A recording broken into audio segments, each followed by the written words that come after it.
Hever Castle, nestled in the Kent countryside of England, is a moated 13th-century castle with nearly 700 years of rich and varied history. Best known as the childhood home of Anne Boleyn, the second wife of King Henry VIII and mother of Queen Elizabeth I, Hever has seen centuries of political intrigue, royal drama, decline and restoration.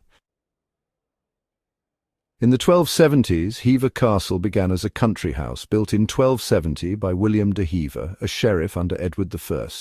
The original structure was a typical defensive manor built around a bailey. Then, in 1383, a license to crenellate or fortify was granted to John de Cobham, marking Hever's transformation from a manor to a castle, complete with a moat and defensive gatehouse. In 1462, the castle passed to the Boleyn or Boleyn family. Sir Geoffrey Boleyn, a wealthy London mercer and Lord Mayor of London, purchased Hever and turned it into a comfortable Tudor manor. In the late 15th century, his grandson, Thomas Boleyn, inherited Hever. He was a prominent courtier and diplomat under Henry VII and Henry VIII. In the early 1500s, Anne Boleyn, daughter of Thomas Boleyn, grew up at Hever. She spent part of her youth in the Netherlands and France, returning to Hever around 1522. From 1525 to 1527, Henry VIII's courtship of Anne Boleyn really intensified, with Hever being a key setting for their early romance. In 1536, after Anne's execution, the castle reverted to the crown. In 1540, Henry VIII granted Hever Castle to Anne of Cleves, his fourth wife, as part of her annulment settlement. Over the next century, Hever passed through several noble families, the Waldegraves, Humphreys, and the Mead Waldos.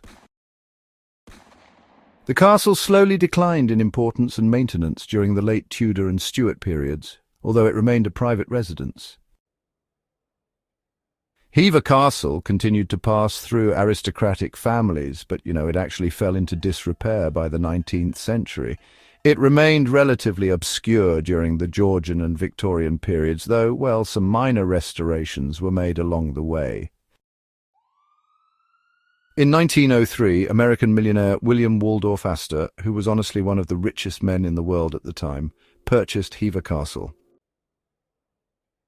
He invested heavily in restoring the castle and grounds, really sparing no expense.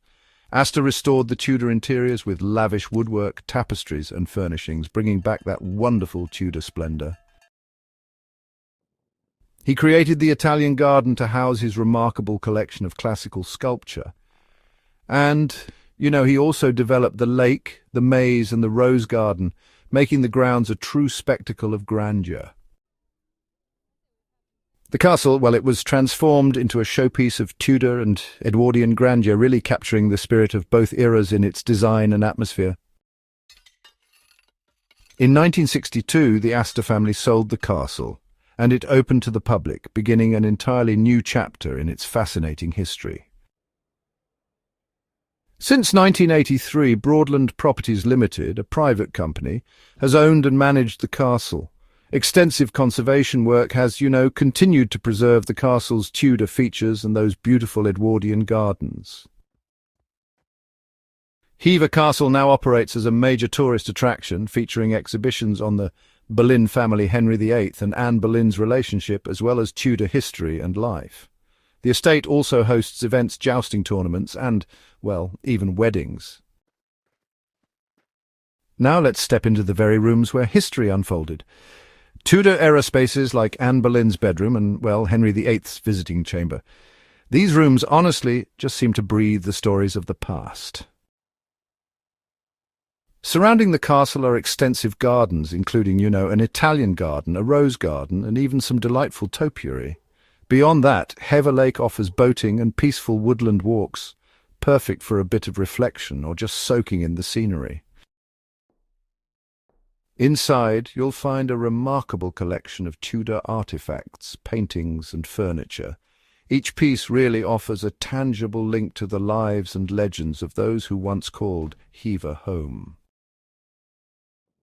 Hever Castle remains without a doubt one of England's most romantic and evocative castles, a living museum of Tudor intrigue, royal ambition, and of course the enduring story of Anne Boleyn.